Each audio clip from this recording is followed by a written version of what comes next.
Good evening, everybody. Welcome to this webinar about studying in the Netherlands. My name is Mark Huntington. I am the Managing Director of A Star Future, and I will be hosting this evening. We'll be joined by Naomi Eustis from the University of Groningen, who you can also see here on this screen.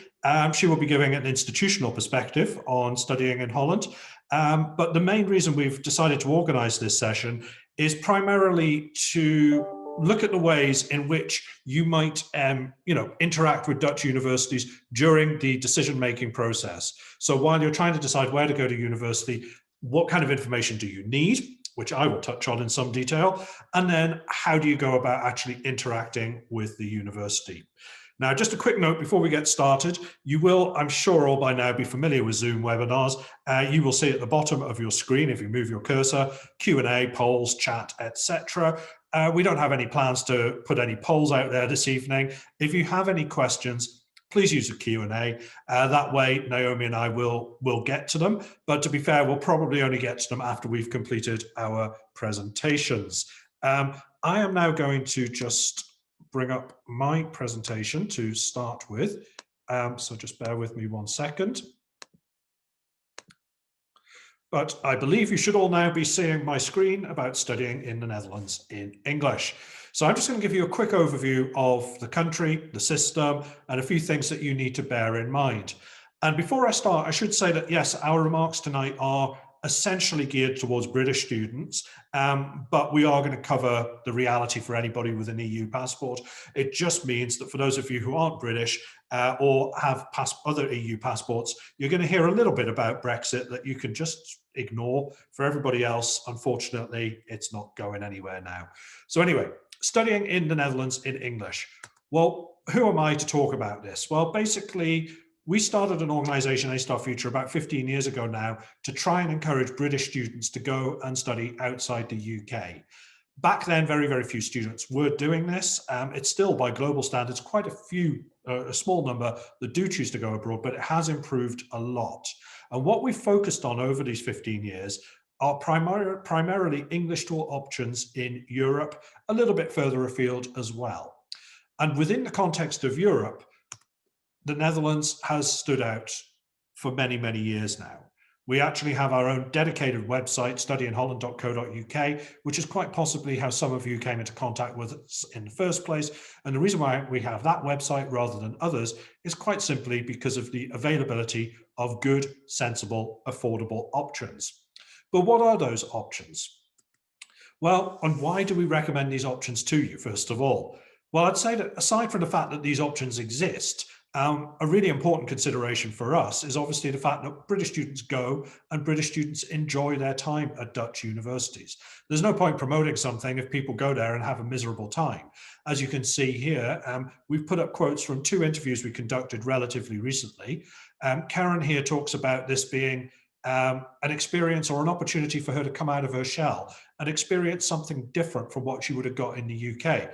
So she says, I was the shyest, least confident girl ever, and I've grown so much and become someone I really do not feel like I would have if I'd stayed in England and gone to university there. Aideen looks at this opportunity from a slightly different perspective, because yes, you can focus on what it's going to do for you, but you can also address the fact that it's going to be very, very different from what you get at a British university, potentially more stimulating if you're actually interested in meeting people from different backgrounds and different cultures. You will find yourself in the Netherlands in a very international environment.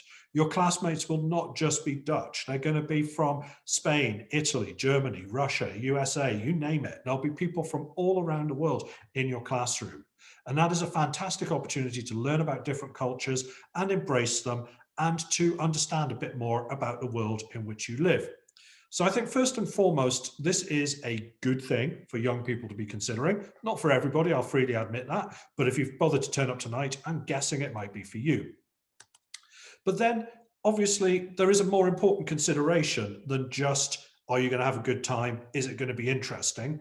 You're also going there for the purpose of getting a degree, gaining an education. So what does the Netherlands have to offer you? How does higher education there work? Well, I'm basically going to talk about 2 different types of universities right now. Research universities, which I'm going to address first and foremost, and then I'll come on to universities of applied sciences in a moment. But broadly speaking, research universities are kind of like the Russell Group you'd find in the UK. Now, I don't like talking about the Russell Group, but that's a fairly accurate distinction. Naomi, who you're going to hear from later on, represents one of these research universities. So how good are Dutch research universities if you want to compare them with those universities elsewhere? Well, on these next slides, I'm going to give you an idea as to how Dutch universities rank in the European context. And in the European context here means without the United Kingdom. Basically, what I've done here is reproduce from the Times Higher Education top universities in the world.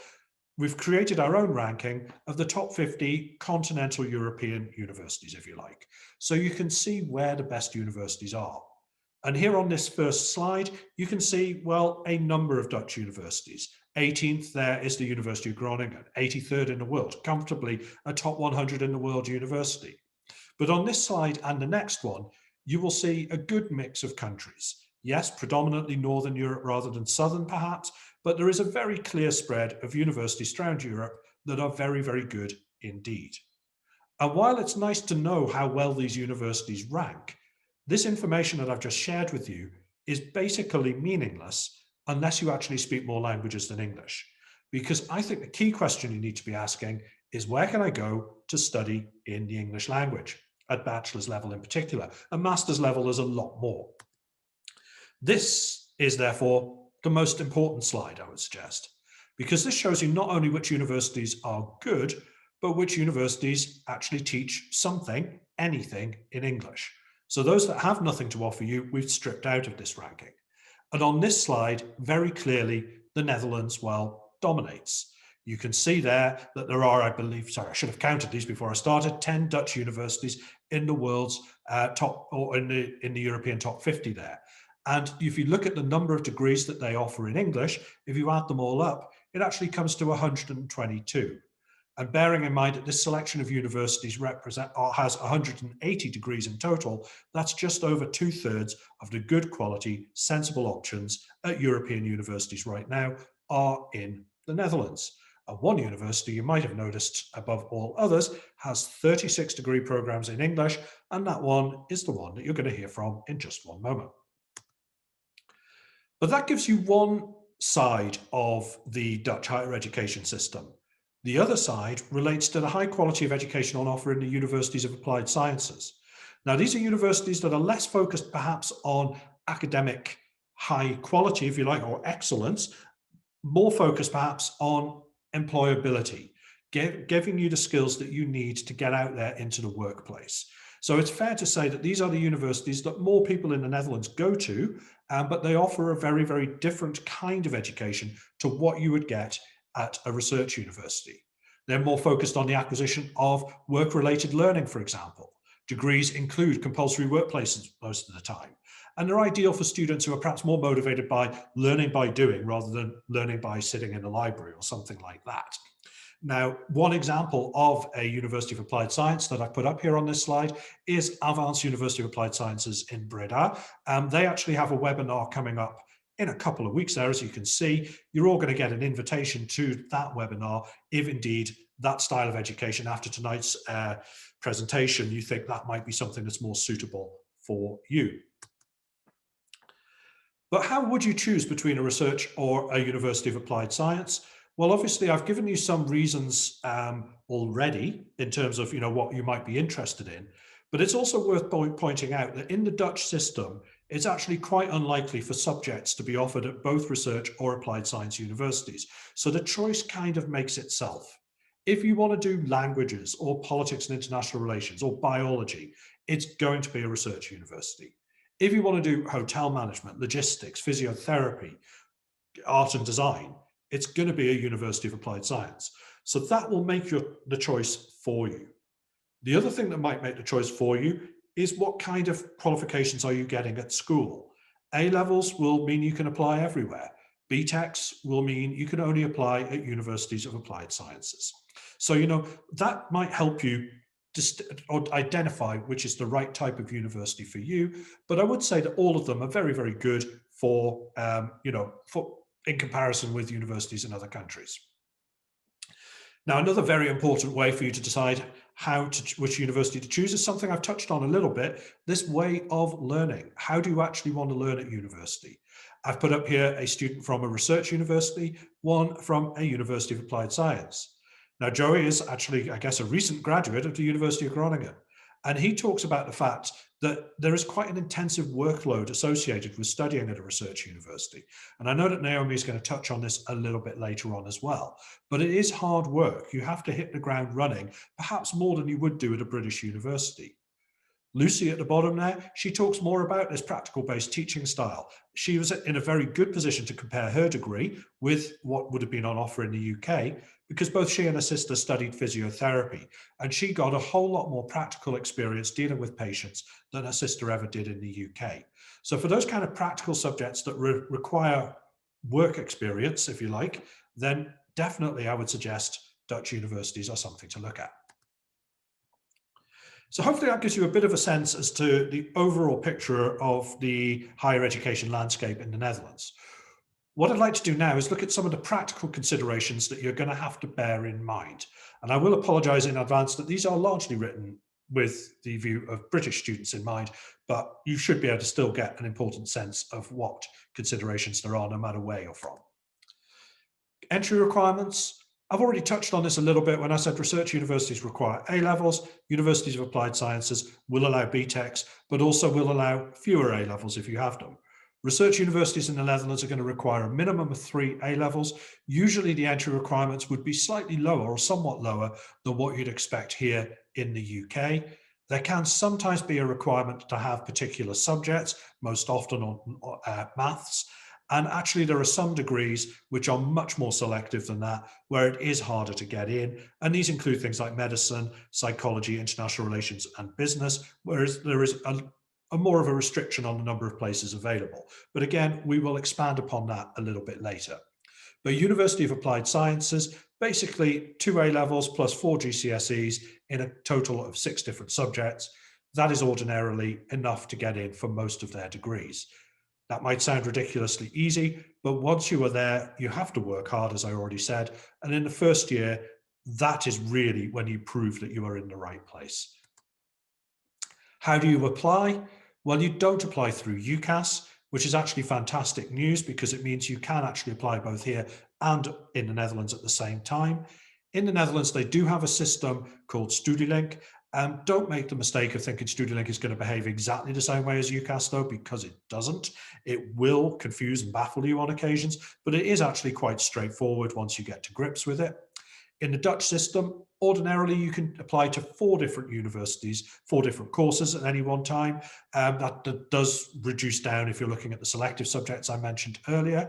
And the deadlines are usually a bit later than what you might be used to here in this country. We have just passed the deadline for the selective programs, the numerous fixes programs like medicine and psychology, for example. But for everything else, you have still got plenty of time to apply for 2021.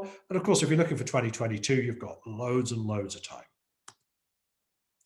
Now, financial reality.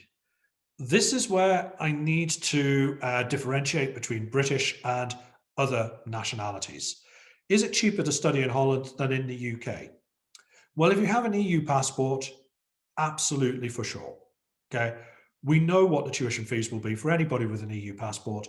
For nearly every degree in the Netherlands, they will be next year, €2,168 a year. Okay. Living costs are comparable with the UK. You could probably say they're slightly lower, but really they're much of a muchness. The key difference is, of course, that when you go to the Netherlands as an EU national, you will be able to access loans for your tuition fees, but not for your living costs, which usually means you have to find those living costs of around 10,000 a year from your own resources. So that's if you have an EU passport, doesn't matter where you currently live. Okay, so if you're in the UK, Ireland, or wherever, if that's your situation, this is the financial reality that you face. If you only have a British passport, on the other hand, you're going to now be treated as a third-party national, which essentially means that you're going to have to pay the full international fees. Now, these are not outrageous by British standards. For most degree programs, they're between about 7,500 and 14,000 euros a year. I mean, the only example that's really off the scale is something like medicine, which is like 32,000. The bigger issue, however, is that the loans are not going to be available to you. Scholarships are going to be quite difficult to get, particularly for those of you looking at bachelor's degrees. So you are going to have to pay it yourself. So I put an estimated price there of between 17 and 25,000 euros a year. But if you want to compare that to what British university is likely going to cost you anyway, it's comparable.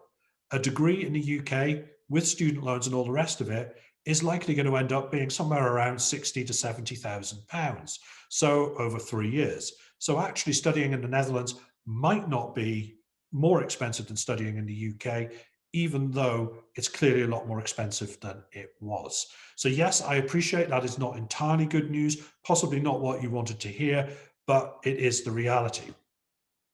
Now, in order to get more information from us, as I said before, we've got our websites, the A-Star Future and the Study in Holland website. You're welcome to make a note of my email address, our Twitter address there. Also, you can follow us on Instagram, exactly the same handle as for Twitter. And we will obviously, try and help you get one step further on with your journey towards choosing a Dutch university. But I did deliberately want to make that quite a short introduction so that we can allow a little bit more time for you to hear more about the University of Groningen and then potentially ask whatever questions that you might have. So what I'm going to do now is Naomi has asked me if I can actually click through her screens for us. So I am going to load up her presentation and hopefully this is going to, oh gosh, no, sorry, I clicked the wrong button as you always do. I need present rather than share. There you go. So Naomi, all yours. Hi, yeah, I just unmute. Thanks for doing this, Mark. Hi, I'm Naomi Eustis. I work for the University of Groningen, as Mark said. You may hear from my accent that I'm actually originally from the UK. I grew up in London and have lived in the Netherlands, actually even in the city of Groningen now for, I think, nearly 17 years. And I've been working in Dutch higher education for 13. It was actually my work anniversary on Monday this week. I spent 10 years at the Hansa University of Applied Sciences, which is sort of our sister university in the north of the Netherlands. And I moved to the University of Groningen 3 years ago. So I have experience in both the sides of Dutch higher education that Mark has touched on. So this is back in the good old days, probably 2 summers ago. You can see by the amount of bikes and people and so on, how busy it is. And this is our main academy building. So it's the main building of the university. We're a large university and have faculties based all around the city of Groningen and also in our neighborhood city of Leeuwarden in Friesland. So next slide. So basically, yeah, hi, this is me. I will come back to my email address later on, as well as some more important information that you may want to hang on to, which will give you tips and ideas about how to stay in touch with my university, but also other universities in this time where everything literally is online and travel is almost impossible. So a bit about the University of Groningen. We're the second oldest university in the Netherlands and were founded in 1614. We have about 36,000 students in total, and this went up, this has been going up on an annual basis as we are creating more programs, but also our profile grows globally. Our international student intake rose to 8,500 students in September from 139 nationalities to be precise. There's about 6,000 staff at the university. That would include professors, lecturers, people like me that are supporting staff, and also PhD students. We have 180 or even more English taught degrees and tracks within our programs. And of course, we do also offer Dutch language education, but this just goes to show how important the international community is for Groningen. We have 11 faculties, 10 research and graduate schools, and that's where you would be doing a PhD or some kind of postdoc qualification. We've had 4 Nobel Prize winners in the last, I'm trying to think, in the last 100 years or so, including the most recent Nobel Prize for Chemistry in 2016. And we're a top 100 university, and that's basically just confirms what Mark has shown you, that globally we are highly ranked as well. So next slide. Yeah, so why the Netherlands? Well, Mark's already given you some very important reasons why it could be a good option if you were considering an international program. So it's a top quality. As we saw, 10 of the research universities, I think 10 of the 12 research universities are in the top 100 in the world. So that shows that the research and the education that's going on in these institutes is a very high level. The university that I represent, along with the other ones, are research driven. There's a great international networking opportunities, so to get traineeships, placements, study abroad opportunities as well as the international classroom that you will be taught in. Employment opportunities for those that wish to stay on in the Netherlands, especially in key areas where we need people to work. So STEM areas, so science, technology, engineering, those areas we are looking for people to stay on. Financial benefits and the financial implications also that Mark has already explained. In the Netherlands, there are high living standards and a great work-life balance. This pops up in all sorts of polls and surveys that are done worldwide. You'll often see that the Netherlands and Scandinavia come up very, very high on these things. It could also be why I've stayed there for so long as well. No language barrier, although we do encourage and support people to learn Dutch at some point, depending on how ambitious they are, or how motivated or how necessary it is they feel in their life in the Netherlands. When you arrive, everything will be facilitated in the English language, and it's a great location in Europe. So eventually, when we can all travel and have some kind of normal life again, it's a really good place to be based. So why Groningen? Well, I think from a student perspective, when somebody says it's the youngest city in the Netherlands, we're not saying it's the newest. We're actually saying it's got the youngest population, and for some time the statistics have been around, well, even more than 50% now of the population are under the age of 35. That will be explained by the fact that there's at least 60,000 students resident in the city, and that will be from the University of Groningen, but also the Hansa University of Applied Sciences. So really the city revolves around the students.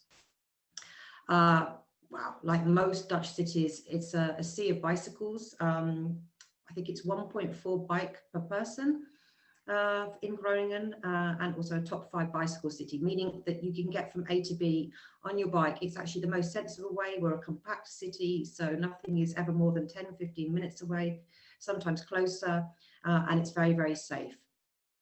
From just sort of an entrepreneurial, ambitious perspective, there's a lot of startups pop up by students often in the city, and they are well facilitated with subsidies and support that takes place. So if you've got an entrepreneurial head, it could be a great place to remain based. A lot of our students, especially those at the University of Applied Sciences, also are encouraged to set up startups around successful projects that they've had. So you often will find that there are students already operating their startups, which I think is just such an inspirational way of looking at your student career as well. But it's not just small. We have in and around Groningen, we have large multinational companies. You might know a few of these names. Google Data, the Google Data Center of Europe is there, but also, of course, IBM, Philips, and other companies. And again, we have events and festivals all year round. At the moment, we have a major European festival taking place, Eurosonic, which showcases upcoming innovative bands. I do believe that there have been some very famous names popping up over the years. Unfortunately, I don't believe these bands are actually in Groningen, and if they are, they're probably playing from a bedroom or something, because nothing is open. But the event has still gone online. We also have in our famous University of Groningen museum at the moment the Rolling Stones Unzipped exhibition that unfortunately also had to be stopped from being a physical event, not through any controversy this time, but just through Corona. And now that's also gone online. So as the months have gone on, we've been able to adapt and maintain as much of the flavour of these events and festivals as possible. And hopefully by the summer, they will start to happen in a more traditional way again. So what you might have been quite curious, many of you, because I saw the list of programs that people were interested in prior to the webinar that we're doing. The 36 bachelor programs are over a number of faculties. I won't read them all out, but you can just see if you're interested in science and engineering, there will be possibly some things for you. Arts and humanities, so we're talking there about history, international politics. There's law. If you've heard about liberal arts and sciences or university colleges, we have two, one in Groningen and one at our campus Friesland that focuses on global responsibility and leadership. We also have some very small faculties like theology, philosophy, and some that do quite innovative programs like urban geography, which is at our spatial sciences. So I know we can't offer something for everybody, and we don't have the more professional-based degrees, but that's what you would then look for in a University of Applied Sciences. But certainly we can cater for many people's wishes and needs. A little bit about how the Dutch academic year is formed. This is pretty much across the board for all higher education in the Netherlands, at least at bachelor level. Whereas in the UK, for those of you that are familiar with that system, it's the 3-term approach. And often you may not even have final exams until the very end of the academic year, even though you'll have been studying from maybe October for those exams. The Dutch academic year is long compared to the UK academic year. It really does begin on the 1st of September, and some activities are already taking place in August. And it does end well and truly into the summer. So you'll be looking at staying at university until the end of June, sometimes even the beginning of July, depending on whether resits are needed or whether there's any outstanding projects that need to be finished off. So we have 2 semesters. Semester 1 runs from the 1st of September to the end of January. So our students are just about wrapping up semester 1. And semester 2 begins at the beginning of February and runs to the summer. Each of those semesters are divided into 2. And it's all very, very tidy. It's what the Dutch call netjes. So everything is in 10 weeks. You literally learn. So that could be through lectures, group work, seminars. If you're doing a more practical subject or research subject, it could be lab work. For our university, there's certainly going to be a lot of self-study, and that will be library time, as Mark has already pointed out. So you'll be doing that for 7 weeks, and then you will have about 2 weeks of exams, or at least handing in assignments. And then you will move on. And then you will begin the next block. What in most cases happen in the final week of the block, so week 10, there may be resit opportunities, but it depends how they're offered, whether they're offered immediately or whether you have to wait until the time the next block comes round. But that's very program specific. So yeah, it's very, very tidy. And what it means is that as you're learning, you're then going to be able to be assessed and tested in that, and then you move on to the next thing. So you don't have these intensive revision moments that can take place 6-7 months after actually learning about the topic. Education-wise, for us at the moment, we call it hybrid. At the start of the academic year in September, as many opportunities as possible were being found to bring students together in small-scale classes, or if lab work needed to be done in person. Unfortunately, they're almost non-existent now, and everything's back online. We haven't really given an idea of when this may become more hybrid again. Certainly, we're hoping it will be in September, and as much as possible will be physically on campus again. But time will tell, and as I think as the months move on, we all realise we don't have a crystal ball and don't want to promise anything. But equally, we're nearly a year into it, and the hybrid nature is becoming second nature, I think, as well.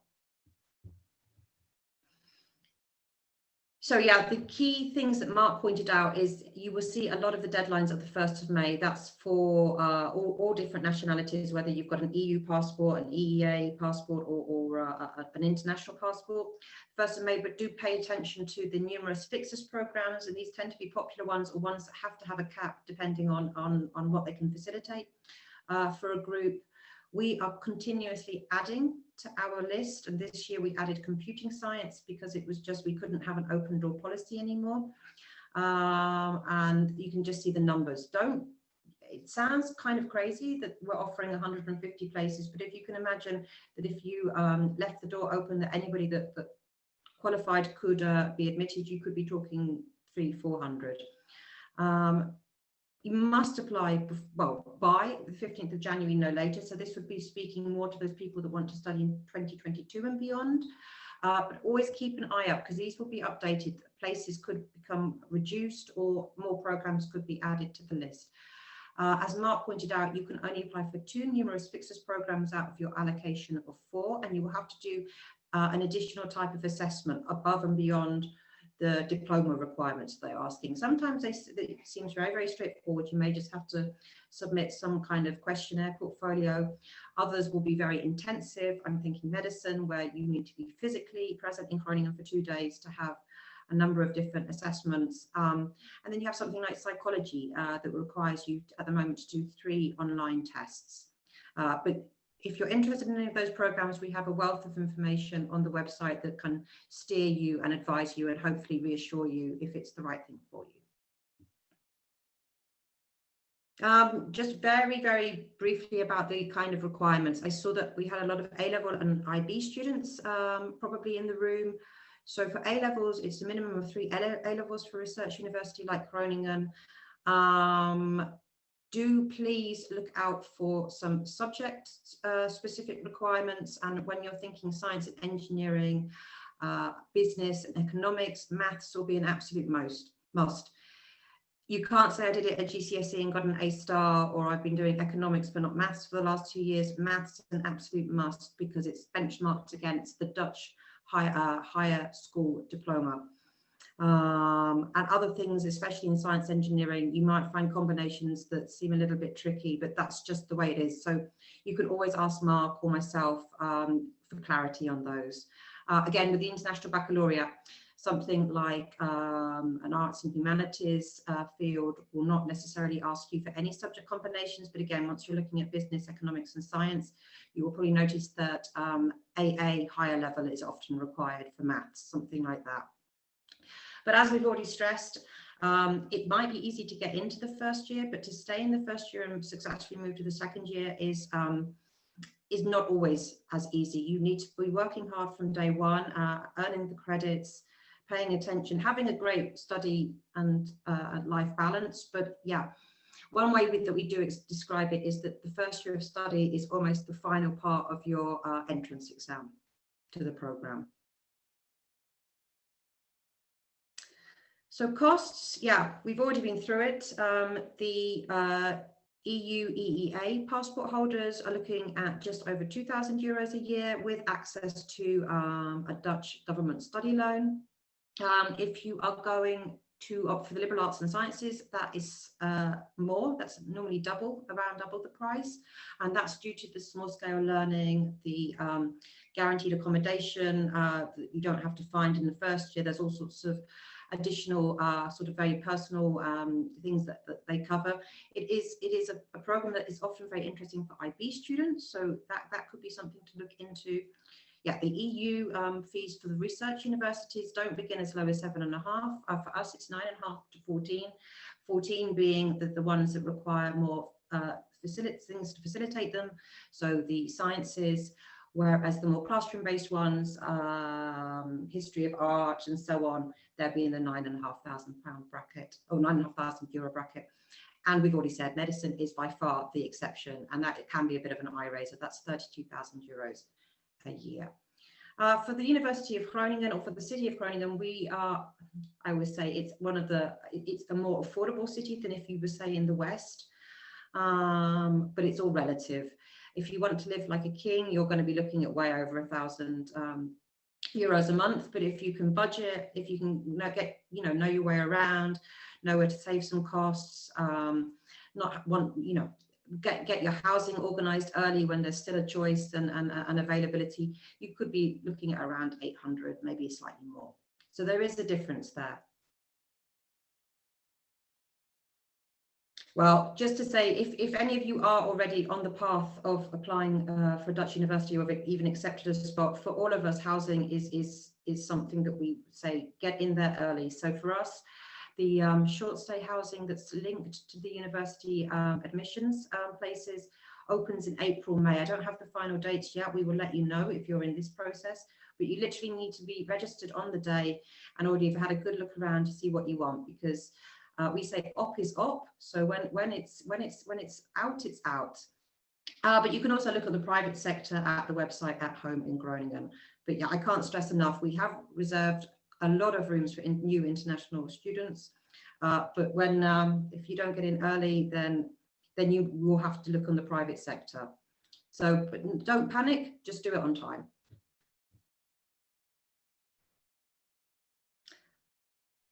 Yeah, I think what's a bit important is to just let you know where we are with the COVID-19 situation.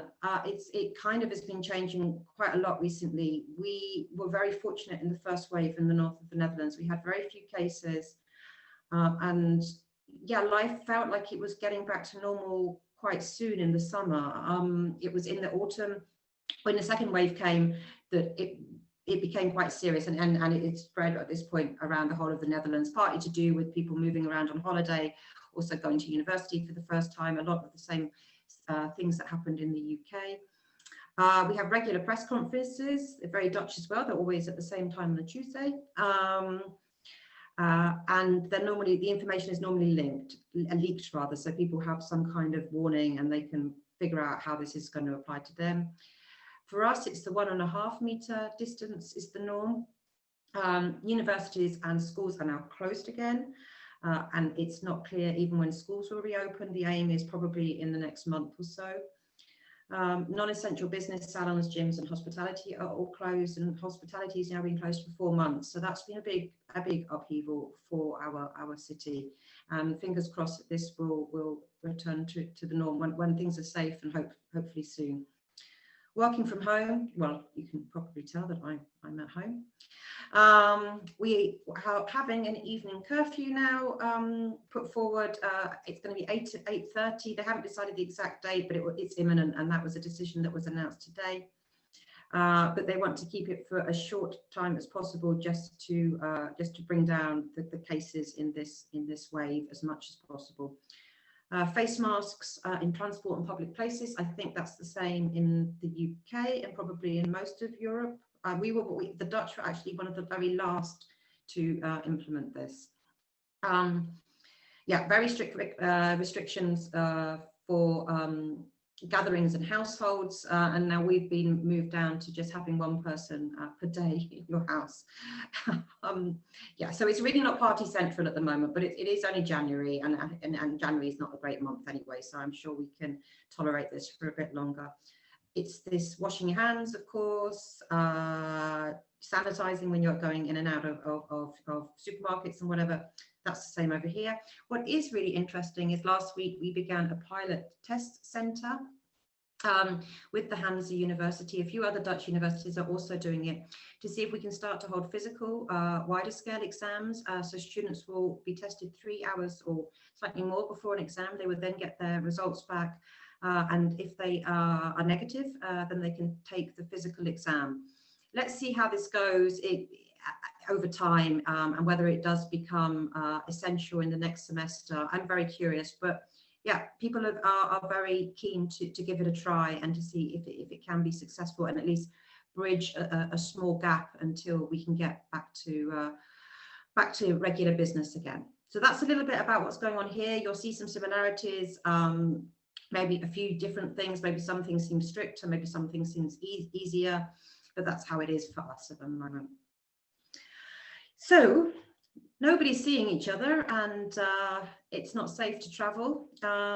So what are you going to do to find out more about your university? Well, I think an online open day is a great idea. What we found is we couldn't cram everything that we do in an online campus open day with so many hundreds of programs and so on, that we have created an open week, divided them up, bachelors and masters. So next week, the Bachelor's Open Week takes place. If you go onto this link, you will see that there are many programs. You will see some Dutch ones, but also all the English ones that we spoke about are there. You can register for, I think most of the sessions are 1 hour. They vary depending on the program. Some will be quite interactive. Some will be more of a kind of like an information presentation. Some will have Q&A options. But you can find the program or programs, because it's limitless, that you're interested in throughout the week. We're trying to like gauge different time slots, because of course we also have to consider people from other parts of the world. But yeah, I would strongly suggest to check out an open week. And open weeks are great. So not only if you're having to make a quick decision this year, you still haven't decided where you want to be in September, this is great for people that are year 11, year 12, that have it 1 or 2 years even in the pipeline, that can get a feel for what's going on. You don't need to travel anywhere. You don't even need to bring your parents with you. You can just tune in and register and get a feel for things. UniBuddy is, I believe it's now a fairly worldwide service that gives you the opportunity to chat with existing students. You can select them on nationality or on our program, and they will answer sort of questions, general questions.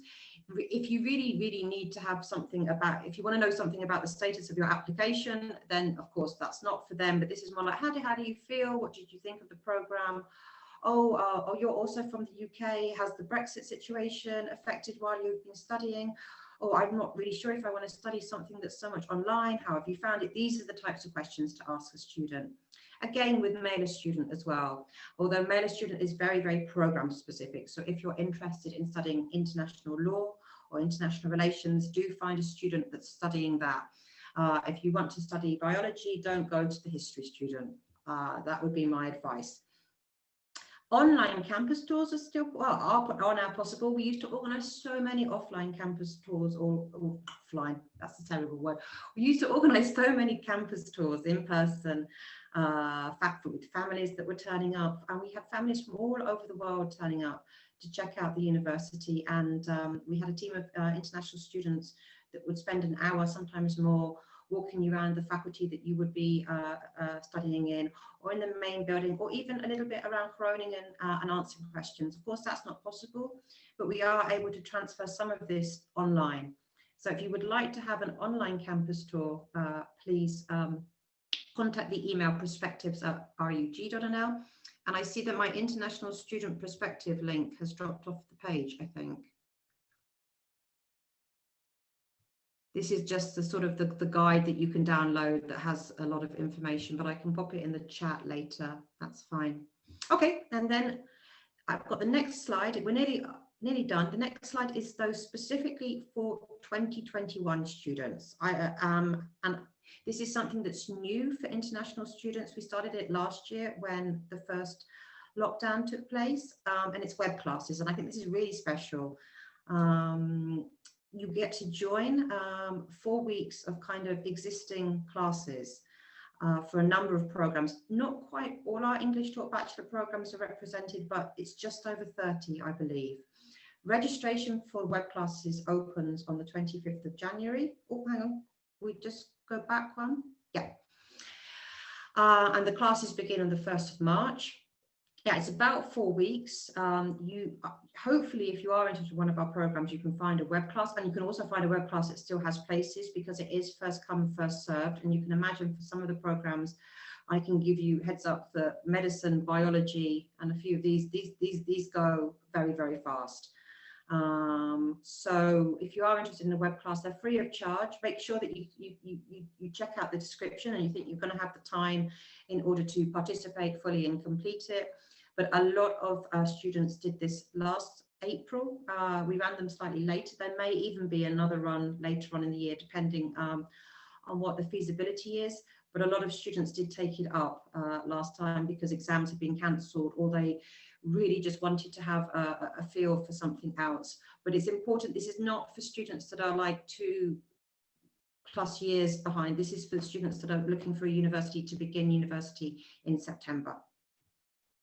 And finally, yeah, so just if you need to make a note of it, general questions, so like student life, whatever, anything that you want to know. Perspectives at rooks.nl. Do try and visit the website first of all to have a look. It's always good to do that because then you might just get sent a web page back.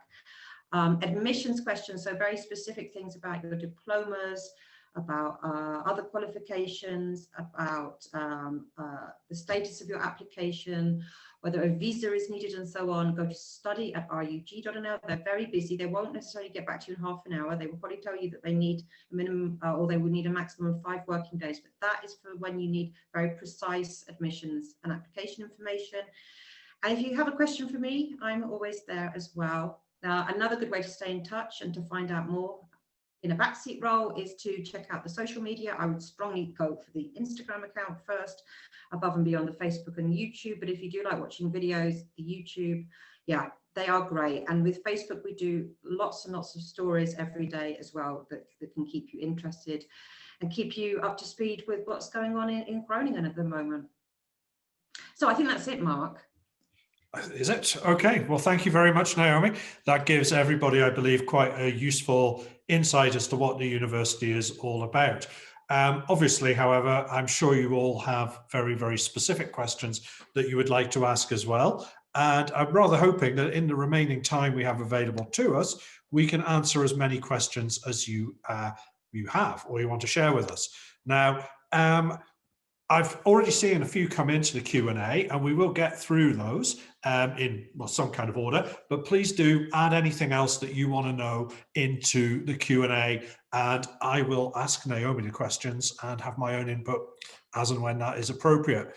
Now, the first one I want to address is coming back to coronavirus. I think you touched on this a little bit, but the question here is, if there are still coronavirus restrictions, when we come to study in the Netherlands, will we learn in the UK or in the Netherlands? Essentially asking what kind of provision is there for, online education at the moment? At the moment, our international students are based all over the world. Many of them are still based at home. So when I say at home, I mean in your home country. Some did make it to Groningen and are still here. But most first-year students stayed at home. So we actually have, this has resulted in the opposite housing issue at the moment, that we have a lot of empty rooms and so on.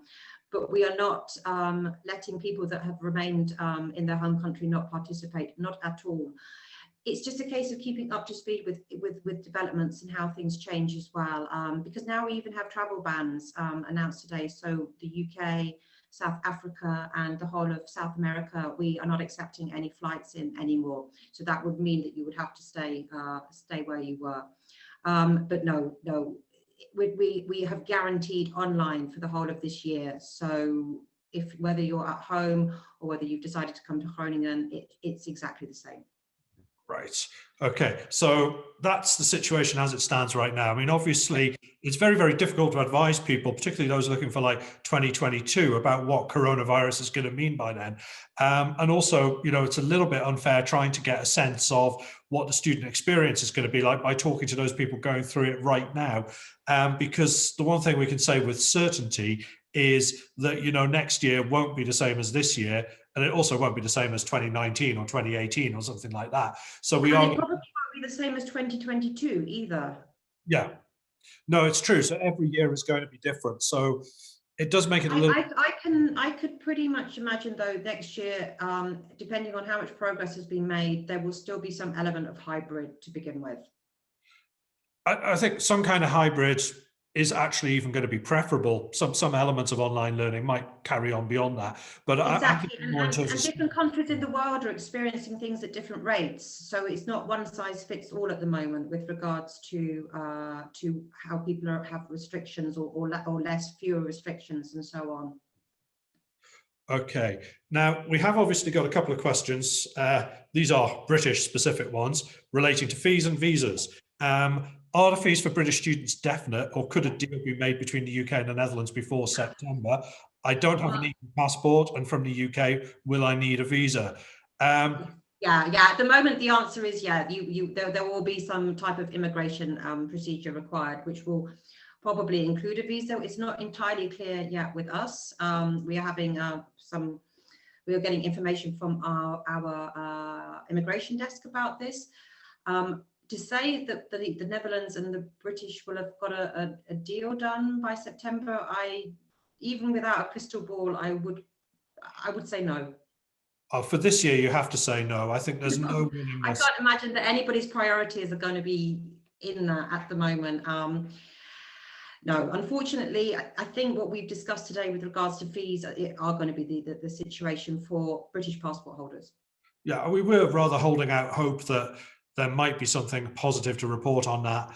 But, you know, Brexit means Brexit and all that kind of nonsense has essentially led us to where we are right now. So unfortunately, this is the situation as it is. Will that change? I would hope that it will. Will it change in time for this September? I'm going to say definitely not. Will it change in time for next September, 2022? Also probably not. But this is, you know, again, you know, we're in a situation where we just don't know.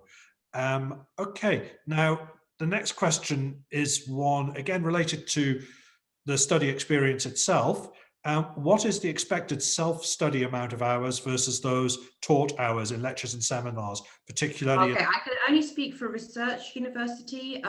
So it depends. You need to check out the amount of contact hours that programs have. They can vary. They can be anywhere between, I suppose, 10 and 20, depending on the program or depending on the modules you're doing. And you will need to top up that until around 40 hours. So some of the time you'll be looking at 30 or so hours self-study, other times less, and it will vary from universities of applied sciences programs and research universities. But our students do spend a lot of time in the library. I think the general expectation is that your studies are going to occupy 40 hours a week, however that's broken up. Yeah. And how you figure it out is what's good for you. But the intensity will creep up as the exam periods draw to a close as well. Yeah. Okay, now this next question is one that I'm going to take, Naomi, because it's specifically about universities of applied sciences, specifically fine art and design. Do I need an A-level in maths? Of course you don't. It's one of those things where, you know, yes, sometimes the need for maths might be slightly surprising if you're looking at this from a British perspective, but it's not completely ridiculous. So, you know, fine art and design, you won't need maths. You know, physiotherapy or not, I don't think you would require maths for that at all either. So fine art and design, again, these subjects, what you do need is a portfolio. What you do need is demonstration of your skill ability there, and that will be far more important. And actually, because fine art and design are taught in in universities of applied sciences exclusively, I'm going to say that what you actually need is 2 A levels plus 4 GCSEs at grades between A and E in the A levels, and obviously numbers above 4s, I would say, in the GCSEs. So really, I think from a grade point of view, quite easy to get in, but obviously some of these places are very, very attractive. In Groningen, you might want to look at a place called Academy Minerva for that. And they are, they're going to focus much more on your portfolio than they will your A-level subjects. I'm just getting them all a bit jumbled up. What are the subjects, and this is going to have you back in, Naomi, I think. What are the subjects and grades needed from high school for the artificial intelligence bachelor's degree at the University of Groningen? Well, as Mark said, we are looking really at students with C's and above.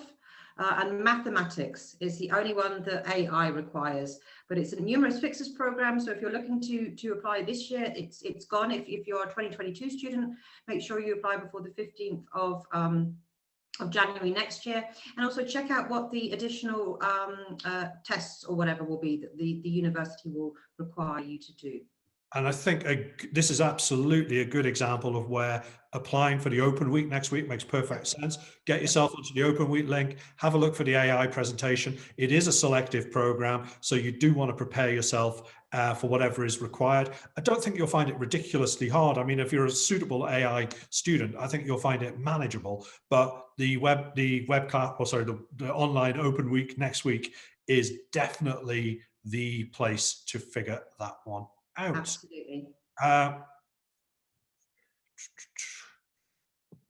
And another question that kind of follows on very neatly to this one. I'm interested in a chemistry degree. Where is the best place for info about the specific subjects needed? If you're talking there about what A-levels are required, you can find that on the university's website quite easily. I do believe it's probably chemistry, physics and maths, something like that. I think so.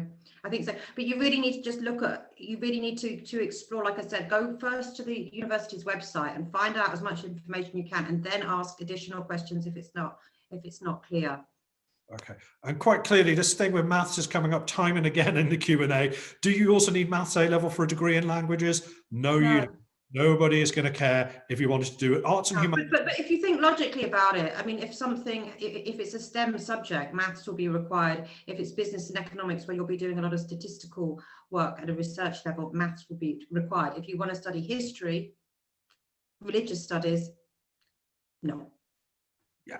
I think the only area that sometimes causes confusion for British students there is things like business. Business does require maths at a research university in the Netherlands. It might not necessarily here in the UK, but you know full well a physics degree is going to require maths wherever it is. So, and a languages degree is never going to require it. At least I can find countries where they do, but, and here we go again. Do you need maths for psychology? Now, at the University of Groningen, you don't, but statistics will be part of the selection procedure that you will have to take. So if you really hate maths and you hate statistics, it's not going to be the right program. But we don't enforce maths A-level or AA and IB as a requirement. But please, you need to look at different universities' requirements, because it's not one size fits all. You may find that there are things that deviate. Okay. Sorry, I'm trying to organize these questions because we've got so many coming in. Please do add some more, but it's just trying to group them together sensibly. And next one is about, I'd like to study marine biology at the University of Groningen. I've done some research, but it's unclear to me. Do I need maths A-level? I'm aware I need chemistry and biology, but I'm not sure about maths. I don't know. We don't offer marine biology as a bachelor. We offer it as a master program. So if you're looking for a bachelor, so if you're still at school and you're looking for a bachelor in marine biology, we wouldn't be able to offer that. We do offer biology, but marine biology is only offered at the University of Groningen at master level. And that is true throughout the Netherlands. And it's a good general point actually to make that while you can find a very large selection of degrees taught in English, what you can't find is the 37,000 that you'd find in UCAS in the UK, for example. Specialization really happens at master's level in the Netherlands in English and in Dutch as well, for that matter. Whereas in the UK, you can pretty much find a bachelor's degree in anything by now. So I think, to go straight into marine biology at University of Groningen, if you're looking at the entry requirements, you probably would be bewildered because they would be for a postgraduate qualification. But if you wanted to do biology, yes, you do need maths for that. That's for sure. Okay. We've got a question here, David, asking about what is the English level requirement. That's really does vary a little bit from programs to program. But okay, so basically, if your high school, for us at least, if your secondary school diploma is taught entirely in English, so we're talking UK A levels, we are talking English taught IB, which I guess the majority of people here, you will not need an additional English proficiency test. If you are being taught, if you are Spanish, for instance, and you're being taught a Spanish diploma in Spanish, English is not the first language of the diploma, then you will need, and it will vary from program to program. It's normally around 6 or 6.5 in IELTS and thereabouts. Yeah, that's pretty much, I think it's 6.5 with no less than 6 in any component of the IELTS exam, I think is a standard thing. But for some may even be looking for 7s though, so do keep an eye on the program and also at the different proficiency tests that they do. So we offer IELTS, TOEFL and what was used to be called Cambridge, I think it's now called C1 proficiency. Okay. Now, this next question is a nice general one for you too, Naomi. Are there sports teams at the university that you can join? Yeah. I mean, we have. It was one of the slides I cut out. Otherwise, I'd have still been here at 10 o'clock tonight. We have a huge sports facility. It's called the ACLO. You can join it for about €60 a year. Offers 100 plus sports and sports clubs. So yeah, if it's football, volleyball, some more obscure things, fitness classes, all sorts going on at 2 different locations in the city. At one point I will just make there is that the Dutch are definitely not like the American universities in the sense that you're going to get money for sport and things like that. But in terms of providing with the opportunity to practice sport, yes, everywhere. Yeah, and we're very outdoorsy. I mean, I'm not so much myself, but you know, just from the continuous riding bikes everywhere, people are always out jogging, and there's always plenty of sports being played. Yeah. Right. Now, this next question is, what kind of courses are project-based and not exam-based? Well, essentially, I think we covered that within the main presentation by saying if it's offered at a University of Applied Science, it's probably quite project-based. And if it's at a research university, exams are going to be a fact of life. I think even at applied sciences as well, there are plenty of exams depending on the program, but also in research universities, a lot of it is project-based, but it's research project-based. Yeah. So, I mean, by project-based, if you mean sort of work placements or group work and things like that, group work is actually quite a strong component of Dutch higher education. Yeah, absolutely. But things like internships or placements, you'll probably find that the Universities of Applied Sciences will be integrating them much more in the programs, and that's also why they are 4 years as opposed to 3 years, because they're often mandatory. Okay. Next question. Sorry, again, there's still unmanageable, unwieldy here. Is it common, realistic for international students to work and study simultaneously? Do you want to come in on that, Naomi? Yeah, I always strongly advise people to try to take up a study where they have to rely on a part-time job in order to fulfill the study. Yeah, many students work, and it really is down to the individual if they can, how many hours work they can manage alongside a study.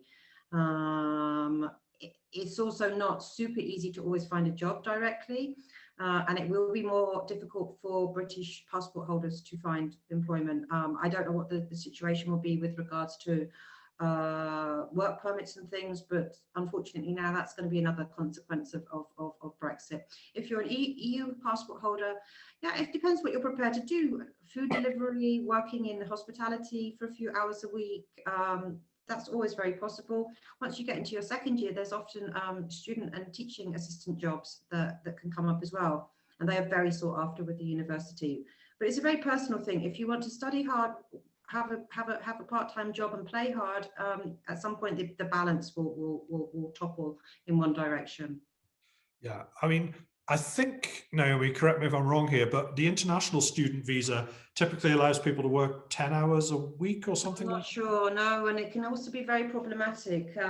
We have student assistants, and we have to be very careful how many hours that they work and how we renew their permits every year. Right, so that's naturally a lot worse. I don't want to speak of. I don't want to give anybody any false hope or also disappointment where what's possible, because this is all new to me as well with regards to what's possible for British students. But if you're an EU passport holder, you've got the same rights as a Dutch student, but obviously the language could be a barrier in the speed at which you would get a job. Yeah. Well, generally what we've told people before Brexit and all the rest of it was, yeah, you know, in terms of your work-life balance with your studies and all the rest, finding a job, don't take it for granted. But if you do, earning enough to like get some pocket money, fine. Earning enough to cover your entire living costs, unlikely. No. What I would say that. Right. We've got a lot of questions asking about sports studies and sports degrees. Are these available? Well, I'm going to start by saying at a research university, no, not at undergraduate level, that's for sure. Sports science, you can find at postgraduate level, but undergraduate, no. At Dutch universities of applied sciences, specifically in The Hague and Amsterdam, and in the in Groningen as well, at Hansa, then there are some there are possibilities there, but these tend to be more in just general sport rather than in in sports science as such. Also been asked about film. Are there degrees in film? It depends what you mean. If you're talking like film studies, degrees in like arts, culture, and media might be appropriate. If you're talking about how to make film school as such, no, maybe there might be one or two private in Amsterdam, but it will cost you an awful lot of money. Yeah, and I think that's what Mark's saying. There is a wealth of opportunities available in the English language, very international programs in the Netherlands, but we are not the UK, we are not America, so we are not going to be able to offer everything. So that's why coming to somebody like Mark is always a good approach, because I think he's pretty much, I'd say 99% confident in what's going on. I wish I have to leave the yes. meeting, unfortunately, because I was scheduled until it's 7:30 here, Yeah. and I have another meeting to go into. All right. Well, If that's Naomi, thank you very much for joining. I'll just say thanks very much, Mark. I'm sure you'll hold the fort brilliantly. And of course, if people have questions about Groningen, they've got my email address, and you can give it to them again. Absolutely. I will, just to summarize, I will be sending everybody an email to follow up on this with a lot of the links that we've discussed during this presentation. But Naomi, thank you very much for joining us. Yes. Pleasure. Thank you, everybody. Thank you. And I hope to see you in Groningen one day soon, everyone. Okay. Yeah. Bye-bye. Right. Bye-bye. But we still have 17 open questions. I'm going to try and just get through these as well with my input. So hopefully this will still be useful for you.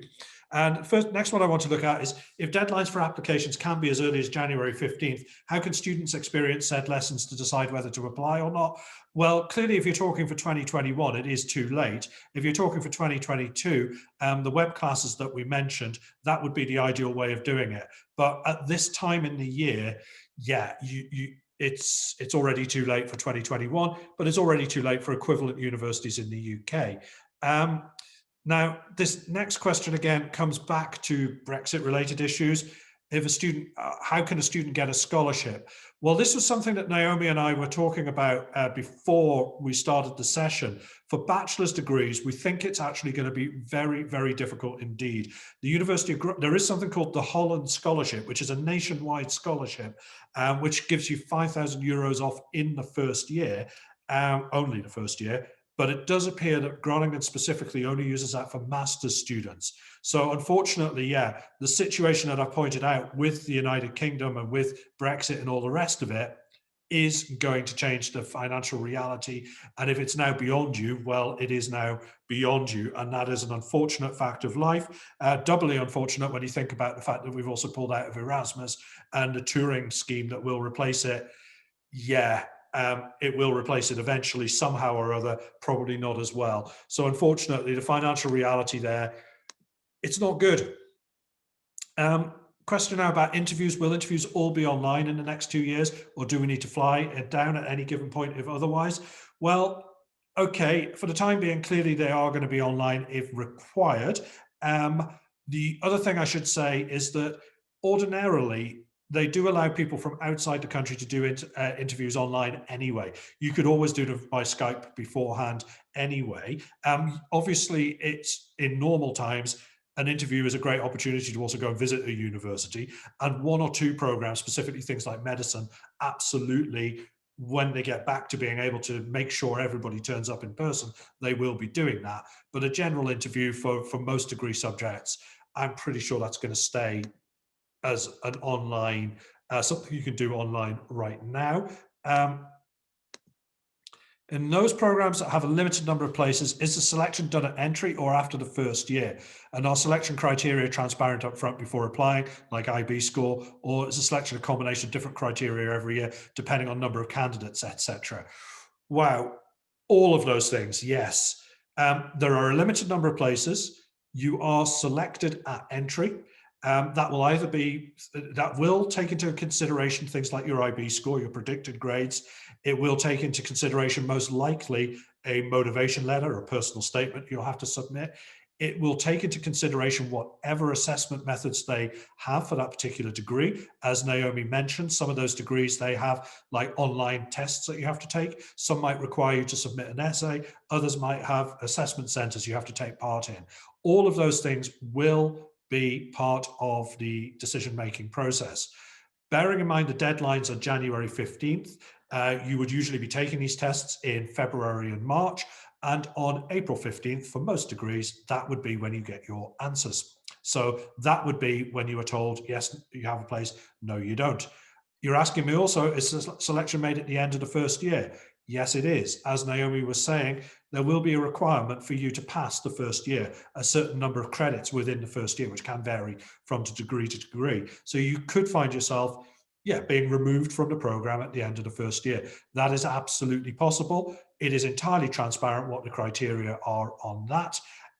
With regards to the criteria for getting a place in the first place, look, they're as transparent as they can be. So you will be receiving a ranking. Basically, how it works is in the numerous fixes programs, you will be, based on all the things I've talked about, get a number, and that will be your rank. And if there are 150 places and you're ranked 122nd, you'll be in. If you're ranked 152nd, you won't be, but you probably will as people drop out. If you're ranked 600th, give it up and do something else. So that one I've answered. The next question is relating to digital art and 3D modeling for game design. Would you need previous experience? Well, again, that depends. Some of these programs are far more selective than others. If you're looking at somewhere like BUAS, which is Breda University of Applied Sciences, who are one of the leading for computer game design and so on, they will have they are a numerous fixes program, which means they will have a selection process you have to go through, but they are certainly not going to expect you to know much more than would be standard on your school curriculum. So I don't think this is something you need to be frightened by, but the more experience you have, obviously the better. And like I said, game design is actually a good example of where some degree programs, they're all in universities of applied sciences, game design, but some degrees are selective, i.e. have numerous fixes, and other ones aren't. So, you might decide that actually in your application strategy, you're going to choose a mix of universities, some of which are selective, some of which aren't, and that will, well, all other things being equal, improve your chances. But they're not going to be completely unrealistic and expect you to be anything other than what you are, which is essentially a high school leaver. My school told us only about the requirements of universities of applied science. As a student who's looking to study law, what subjects, A-levels or even IGCSE, am I required to represent in any kind of universities in Holland? Law is actually a very interesting degree. It's not numerous fixes at all, okay, which is a bit weird because people think law is super selective and hard to get into. Currently, it is not in the Netherlands, although it has been and it might be again. But A-level subjects, they're not going to care. As was pointed out before, there is no logical requirement for maths or physics or anything like that. So A-level subjects, yes, choose academic subjects, you'll be fine. I mean, if you try to do like design and technology, there might be one or two law schools that would say no. But generally speaking, if you're doing, I don't know, French, English, literature, and psychology, that's going to be absolutely fine. IGCSEs, they won't care. You're just going to have that, just a normal range of IGCSEs is going to be fine. The one final thing I want to say about law is one of the few subjects that is actually offered in universities of applied science and in research universities. So, the University of Applied Sciences would have slightly lower entry requirements than even those that I have just illustrated or mentioned. Are there any sports science courses provided in English? As I think I've already answered that, no, there aren't, not at undergraduate level. At postgraduate level, there are. Sorry, I've done that one as well. Do you offer sports journalism? Nowhere in the Netherlands offers sports journalism. Journalism is only ever taught as a master's degree in English, and I'm not aware of anywhere that specializes in that. Journalism is one of those things you cannot find at undergraduate level, because if you think about it, journalism is so closely connected with actually finding stories and being able to follow them up. How are you going to do that if you don't speak the language of the country? That's why they tend to teach journalism still in English. There are some limits as to what they can do there. I want to study biology, and how do I tell between if the course is more ecology based or more human biology based? I had a bit of trouble looking at course modules on Dutch university websites. Again, with biology, get on the web class or the open week next week and ask them that specific question as far as Groningen is concerned. If you're looking for a more ecological program, I would suggest, also, I mentioned Avance earlier in this presentation. I'm just going to stick in here for you. Just have a look at their degree. It's called ESSE, which is Environmental Science for Sustainable Energy and Technology. That might be a good degree program for you to get a sense of what's different. Do you do placements abroad within some courses? Yes, that is quite possible. This is a very good point. I wish I had Naomi still on this one right now, particularly if you're British, because I'm not entirely sure if you are British and at a Dutch university, whether you can do an Erasmus placement in the future in somewhere like Spain or Greece or something like that. Maybe you still are. This is a bit of an area where even I don't have the answer to that one, but certainly these degrees do include placements abroad. In the University of Applied Sciences, if you're going to do something like hotel management or business, it would be normal for you to get a work placement abroad. Absolutely. I think I've already answered that one. It was about law. Are there any Erasmus programs? Absolutely. If you are not British and you have an EU passport and you go to a Dutch university, definitely Erasmus is going to be a possibility for you. Okay. Dates for 2022 entry, as we already pointed out, they don't change from one year to the next. It's going to be 15th of January for some things, 1st of May for others, and 1st of August for universities of applied sciences. Right. Do we need to pay for healthcare as students? Do British students get any benefits due to Brexit? Well, certainly get no benefits due to Brexit. Okay. But to be more clear about that particular question, one of the things that did surprise me is the fact that the European Health Insurance Card, the EHIC, is going to stay valid for students. So it's going to be replaced by a global HIC at some point. But the principle that you would have a bare minimum of emergency healthcare available to you if required, that will remain. Brexit's not going to affect that. Do you also need to have health insurance? Quite possibly you will need to have it. Might even be a condition of your visa that you get it, but it's still too early to know that for sure. But EHIC is absolutely going to survive. It's going to survive Brexit. Okay. I've checked, but I'm still not sure if international business requires A-level maths. I suspect that you're unsure because it depends where you've checked. If you're looking at a research university, yes, you need A-level maths. If you're looking at a University of Applied Science, no, you don't need A-level maths. Are there courses that are more general, like the arts, where you can participate in things like theatre and dance? There are more general courses in the sense like liberal arts and sciences would be a more general course, but it would mean that you could focus on things like history, languages, English, all sorts of different things. Actual theatre and dance, not so much. I mean, there are one or two that that are, that do have, quite extensive theatre associations connected to them, but actually studying theatre and dance, I know there are one or two Dutch universities of applied sciences where you can do those subjects, but can you combine them with other things? Not really. I don't think so. Okay. Where would we look to assess the subject requirements for various degrees? There is actually a page on the University of Groningen website where it answers this for every single degree. But as I said before, they're usually quite sensible. Let's see. You mentioned that law isn't offered in the Netherlands, but you talked about it. Could you explain? Law is offered in the Netherlands. I don't quite understand that one. What isn't offered is Dutch law. What is offered is international and European law, but you absolutely could study that in the Netherlands. Grades, depends which university you're talking about, but I would say if you've got 3 Cs or better in 3 sensible A-level subjects, you're going to meet the entry requirements. The one thing you won't do at the end of a law degree in the Netherlands is be able to work as a lawyer in the Netherlands unless you speak Dutch, unless you do a conversion course. What is the average accommodation number of people per room? Most accommodation in the Netherlands is single rooms. You get your own room. That's normal. So I'd say that's quite typical. The last 2 questions I've got here, sorry, I have just whizzed through these, are both about scholarships. How do scholarships work? How can I get a scholarship? Short answer to that is for a bachelor's degree, it's actually going to be very, very difficult. If you're an EU passport holder, it's going to be impossible. quite simply, you don't need a scholarship. There are loans. Okay, that is the general philosophy there. Yes, I know there are no loans for living costs, but there are loans for the tuition fees. So there are also, therefore, no scholarships. The situation for British nationals going forward is unclear because we're not sure entirely where we're going to end up in terms of are we going to be able to get scholarships or not.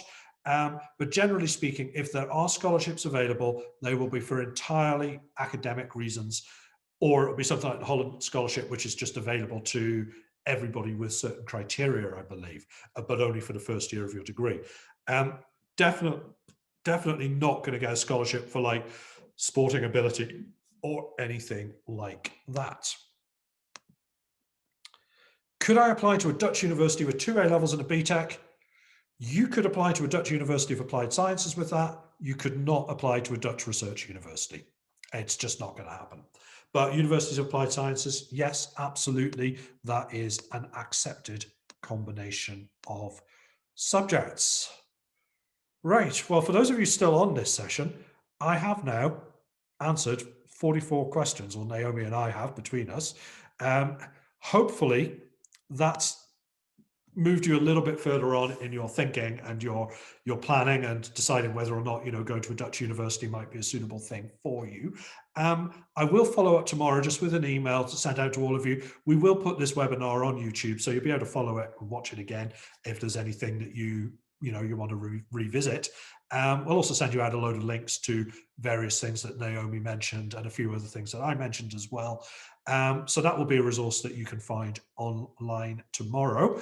But for this evening, 1 hour and 22 minutes after we started, I am now going to end this session. Thank you so much for all coming along. Hopefully you found it useful. And if there are any other questions, obviously when I send out my email tomorrow, you will know exactly how to get hold of me and you can follow up with me that way. But thank you very much for coming. Hope you found it useful. Good night.